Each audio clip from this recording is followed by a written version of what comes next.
Bengali টিউশনে তোমাদের সকলকে স্বাগত। আমি শুভময়। আজ আমরা অবনীন্দ্রনাথ ঠাকুরের লেখা নালক যে গল্পটি রয়েছে, আগে আমরা প্রথমে বলে রাখি এই গল্পটি কিন্তু সংক্ষিপ্ত সার। আমরা আইসিএসসি বোর্ডের ক্লাস 6-এর অন্তর্গত সহায়ক পাঠের আলোচনা শুরু করেছি। আজ আমরা নালক আলোচনা করব। এই গল্পটি অনেকটাই বড় অবনীন্দ্রনাথ ঠাকুরের, আমাদের এখানে সংক্ষিপ্ত আকারে লেখা রয়েছে। আমরা যে সংক্ষিপ্ত আকারটুকু পেয়েছি এখানে, আমরা সেটুকুই আজ আলোচনা করব। এখানে আমরা খুব সুন্দরভাবে দেবতা কিভাবে তৈরি হচ্ছে, কিভাবে তাকে স্বপ্ন দেখানো হচ্ছে বা স্বপ্নে কিভাবে তাকে দেখা হচ্ছে, এই জিনিসগুলি মূলত এখানে তুলে ধরা হয়েছে। চলো তাহলে আমরা গল্পটি শুরু করছি। কেবল ঋষি যোগে বসেছিলেন। একটি ঋষি যোগে বসেছিলেন। নালক, সে একটা ছোট ছেলে, ঋষির সেবা করছিল। ঋষির সেবা করছিল তাহলে কে? নালক নামে একটি ছোট ছেলে। অন্ধকার বর্ধনের বন, অন্ধকার বটগাছতলা, অন্ধকার এপার গঙ্গা ওপার গঙ্গা। নিশুতি রাতে কালো আকাশে তারা ফুটেছে, বাতাস ঘুমিয়ে আছে, জলে ঢেউ উঠছে না, গাছে পাতা নড়ছে না, সব কিছু যেন চুপচাপ রয়েছে। চারিদিকটা অন্ধকার এবং সব কিছু যেন থমকে রয়েছে। জলে ঢেউ উঠছে না, গাছে পাতা নড়ছে না, বাতাস ঘুমিয়ে আছে, আকাশে তারা ফুটছে ইত্যাদি, কালো আকাশে তারা ফুটছে, সব কিছু যেন সাইলেন্ট ভাবে হয়ে রয়েছে।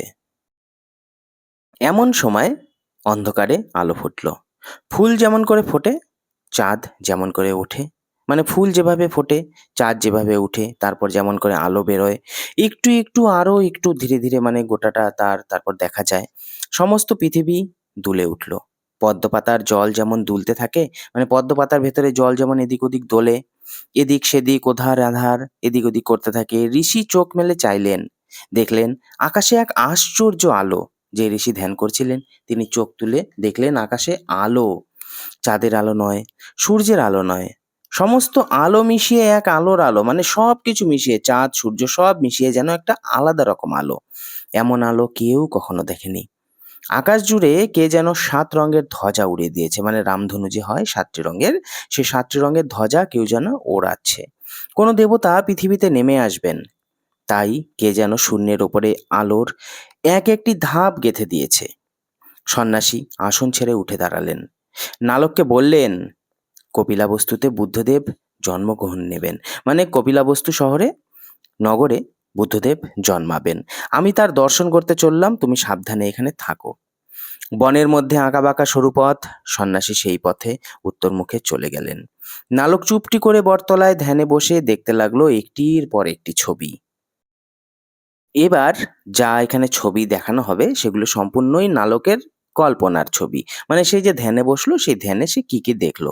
দেখো, সে দেখছে কপিলাবস্তুর রাজবাড়ি, রাজরানী মায়াদেবী সোনার পালঙ্কে ঘুমিয়ে আছে। তাহলে রাজরানীর নাম ছিল মায়াদেবী।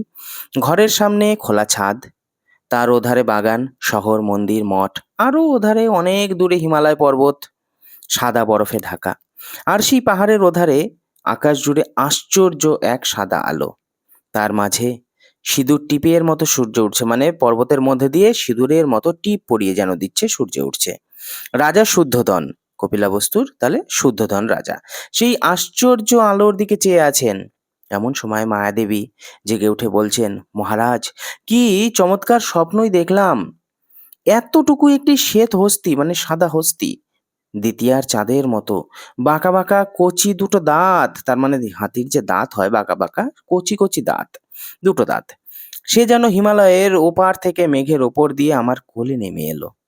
তারপর যে কোথায় গেল আর দেখতেই পেলাম না। আহা, কপালে তার সিঁদুরের টিপের মতো একটি টিপ ছিল। এগুলো কিন্তু সব স্বপ্ন দেখছে রানী। দেখতে দেখতে বেলা হলো, মানে রাত্রি ছিল, ভোর হলো, এখন বেলা হলো। রাজবাড়িতে রানীর স্বপ্নের কথা নিয়ে সকলে বলাবলি করতে লাগলো। রানী যে স্বপ্নটি দেখেছে, হাতি আসছে তার কোলে, সেটি সবাই এখন বলাবলি করছে। কপালে রক্ত চন্দনের তিলক, মাথায় মণিমাণিক্যের মুকুট, পরনে লাল চেলি, সকালে সূর্যের মতো রাজা শুদ্ধোধন রাজ সিংহাসন আলো করে বসেছেন। পাশে মন্ত্রীবর, তার পাশে দণ্ডধর সোনার ছড়ি হাতে, ওপাশে ছত্রধর শ্বেত ছত্তর খুলে, তার ওপাশে নগরপাল ঢাল খাড়া নিয়ে, মানে একটা সভা বসেছে সেখানে। রাজার দুই দিকে দুই দালান, একদিকে ব্রাহ্মণ পণ্ডিত আর একদিকে দেশ বিদেশের রাজা আর রাজপুত্তুর। রাজসভা ঘিরে দেশের প্রজা। তাদের ঘিরে যত দুয়ারি, মোটা রায় বাঁশের লাঠি আর কেবল লাল পাগড়ির ভিড়, মানে সবাই সেই সভায় উপস্থিত ছিল। রাজার সভার ঠিক মাঝখানে লাল চাদোয়ার নিচে ৮খানি রক্ত কম্বলের আসন।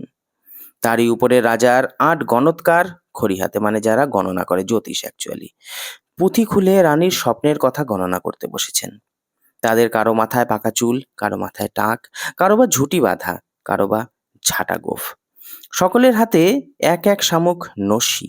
৮ পণ্ডিত, কেউ কলমে লিখে, কেউ খড়িতে দেগে রানীর স্বপ্নে ফল গুনে বলছেন, মানে রানী যেটা স্বপ্ন দেখেছে সেটা ফল গুনছে।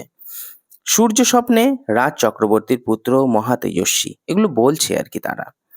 চন্দ্রে তথা রূপবান গুণবান রাজধীরাজে দীর্ঘজীবী। শ্বেতহস্তীর স্বপ্নে শান্ত গম্ভীর জগৎদুর্লভ এবং জীবের দুঃখহারী মহাধার্মিক ও মহাবুদ্ধ পুত্রলাভ। তার মানে এগুলো সব পুত্রলাভের চিহ্ন। এবার নিশ্চয়ই মহারাজ এক মহাপুরুষ এই শাক্য বংশে অবতীর্ণ হবেন। শাস্ত্রবচন মিথ্যা হয় না, আনন্দ করো। এইদিকে অমনি রব উঠলো, মানে এগুলো সব গণৎকাররা বললো তো পুত্র সন্তান হচ্ছে, খুব সুন্দর একটি বলশালী একটি পুত্র জন্মগ্রহণ করবে। অমনি রব উঠলো, আনন্দ করো আনন্দ করো, অন্ন দান করো, বস্ত্র দান করো, দীপদান ভূমিদান করো। কপিলাবস্তুতে রাজার ঘরে প্রজার ঘরে হাটে ঘাটে মাঠে আনন্দের বাজনা বেজে উঠলো। আকাশ আনন্দে হাসতে লাগলো, বাতাস আনন্দে বইতে লাগলো, মানে চারিদিকে আনন্দের হাওয়া বইতে লাগলো আর কি। রাত আসছে, বসন্তকালের পূর্ণিমার রাত। এটা দিনের ঘটনাটা হয়ে গেল, এবার রাতের ঘটনা। পশ্চিমে সূর্য ডুবছেন, পূবে চাঁদ উঠি উঠি করছে।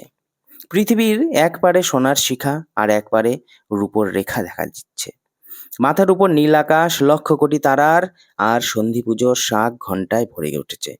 এমন সময় মায়াদেবী, মানে যে আমাদের রানী ছিল, তিনি রূপোর জালে ঘেরা সোনার পালকিতে সহচরীর সঙ্গে বাগান বেড়াতে এলেন। সন্ধ্যাবেলা হয় না, অনেকে বাগান বেরোতে আসে। রানীকে ঘিরে রাজদাসী যত ফুলের পাখা পানের বাটা নিয়ে। প্রিয় সখীর হাতে হাত রেখে ছায়ায় ছায়ায় চলে ফিরে রানী এসে বাগানের মাঝে প্রকাণ্ড সেই শাল গাছের তলায় দাঁড়ালেন। বা হাতখানি ফুলে ফুলে ভরা শাল গাছের ডালে, আর ডান হাতখানি কোমরে রেখে, মানে সেই শাল তলায় এসে রানী দাঁড়ালেন। অমনি দিন শেষ হলো, মানে সন্ধ্যাবেলা বেরোয়ছিল, তখন দিন শেষ হলো।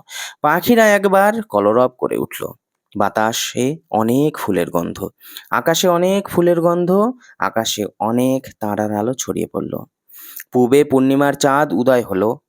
শাল গাছটির উপরে যেন একটি সোনার ছাতার মতো, মানে পূর্ণিমার চাঁদের যে আলোটি সেটা সোনার ছাতার মতো। ঠিক সেই সময় বুদ্ধদেব জন্ম নিলেন, যেন একটি সোনার পুতুল। চাঁপা ফুলে ঘেরা পৃথিবীতে যেন আর এক চাঁদ এসেছে। চাঁদের মতো তিনি জন্মগ্রহণ করলেন। চারিদিকে আলোয় আলো হয়ে গেল, কোনোখানে আর অন্ধকার রইল না। মায়ের কোলে বুদ্ধদেব দেখা দিলেন, যেন পদ্ম ফুলের উপর এক ফোঁটা শিশির, নির্মল সুন্দর এতটুকু। দেখতে দেখতে লুম্বিনী বাগান লোকের লোকারণ্য হয়ে উঠলো, মানে যে বাগানে ঘুরতে গিয়েছিল লুম্বিনী, সেখানে লোকের লোকারণ্য হয়ে গেল। পাত্র মিত্র অনুচর সভাসদ সঙ্গে রাজা শুদ্ধোধন রাজপুত্রকে দেখতে এলেন। দাস দাসীরা মিলে শাঁখ বাজাতে লাগলো, উলু দিতে লাগলো, যেহেতু রাজপুত্র জন্মগ্রহণ করছে। স্বর্গ থেকে পুষ্প বৃষ্টি হচ্ছে, আকাশে মেঘে মেঘে দেবতার দুন্দুভি পাচ্ছে। মর্তের ঘরে ঘরে শাঁখ ঘণ্টা, পাতালের তলে তলে জগৎঝম্প জয়ের ডঙ্কা বেজে উঠছে। বুদ্ধদেব ৩ লোক জোড়া তুমুল আনন্দের মাঝখানে জন্ম নিয়ে পৃথিবীর উপরে প্রথমে ৭ পা যাচ্ছেন, মানে চলে যাচ্ছে। সুন্দর পা দুখানি যেখানে যেখানে পড়ল, সেখানে সেখানে অতল সুতল রসাতল ভেদ করে এক একটি সোনার পদ্ম আগুনের চরকার মতো মাটির উপরে ফুটে উঠল। আর স্বর্গ থেকে ৭খানি মেঘ এসে ৭ সমুদ্রের জল এনে সেই ৭টি পদ্মের উপরে ঝিরঝির করে ঢালতে লাগলো। মানে সমুদ্র থেকে জল এনে ঠাকুরেরা যেন সেখানে পুষ্পবৃষ্টি, তারপর এমনি নর্মালি যে পদ্মের উপরে যেমন জল পড়লে যেমন হয় পদ্ম পাতার উপরে, সেইভাবে যেন চকচক করছে জলগুলো। আলোক আশ্চর্য হয়ে গিয়েছে। দেব দানব মানব মিলে সেই ৭ পদ্মের মাঝখানে বুদ্ধদেবকে অভিষেক করছেন। এমন সময় নালকের মা ডাকলেন, দস্যি ছেলে, ঋষি এখানে নেই আর তুমি একা এখানে বসে রয়েছো? না ঘুম, না খাওয়া, না লেখাপড়া, কেবল চোখ বুজে ধ্যান করা হচ্ছে। এই বয়সে উনি আবার সন্ন্যাসী হয়েছেন, চল বাড়ি চল।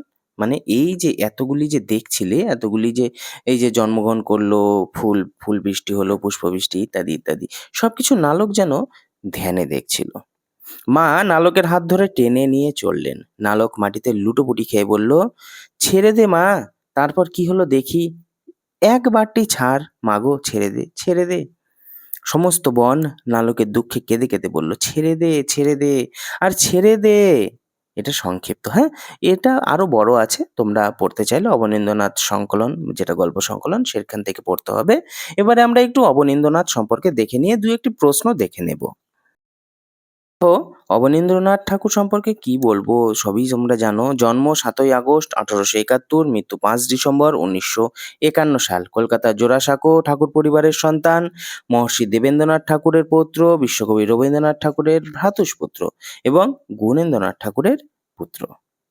বাংলার এই সমস্ত কৃষ্টি সংস্কৃতিতে ঠাকুর পরিবারের অবদান তোমরা সবাই জানো। অবনীন্দ্রনাথ সেই পরিবারেই জন্মগ্রহণ করছিল। তারপর ছবি আঁকা, চিত্রশিল্পী ইত্যাদিতে তার জগজ্জোড়া নাম ছিল। তার ক্ষীরের পুতুল, রাজকাহিনী, শকুন্তলা, ভূত-প্রেত নির্দেশ, পথে বিপথে ইত্যাদি তার বিখ্যাত গ্রন্থ। এছাড়াও তিনি ওই ছবি আঁকা, চিত্রশিল্পীর উপরে বহু গ্রন্থ তিনি রচনা করেছিলেন। এখানে কয়েকটি প্রশ্ন রয়েছে, তোমরা প্রশ্নগুলো একটু স্ক্রিনশট দিয়ে রেখে দিবে যদি তোমাদের কোনো কাজে লাগে। আশা করি কাজে লাগবে। দেখো ৩টে প্রশ্ন রয়েছে, শব্দার্থ আর বিপরীত অর্থ রয়েছে। তো চলো তাহলে আজকের এই পর্বটি এই পর্যন্তই। আমরা আবার অন্য কোনো গল্প নিয়ে তোমাদের সামনে হাজির হব। আজ তাহলে এটুকুই।